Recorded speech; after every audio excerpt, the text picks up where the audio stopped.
Treneri, iš tiesų buvot pakeliui į pergalę, vienu metu pirmavote 22 taškų skirtumų, ko vis tik pritrūko, kad šiandien jūsų komandai būtų pavykę iškovoti pergalę.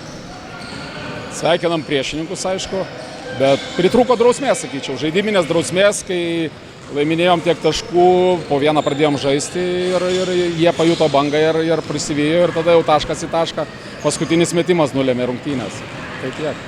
O rungtynių pabaigoje, atsiliekant vienu tašku, jūs turėjote 23 sekundės, buvot paėmęs minutės pertraukėlę, surikiavot ataką. Ar komanda ir išpildė būtent tą ataką taip, kaip jūs ir norėjot? Taip, tai buvo ataka, praktiškai ėjom ant baudos, nes labai agresyvus žaidėjas mūsų veržėsi 1 prieš didelį, manau, kad ir buvo bauda, bet aš manau, kad buvo, o teisėjai nesušilpė, tai čia jau ne mano subjektyvi nuomonė yra, tai čia, žinot, kaip toksai dalykas ir viskas.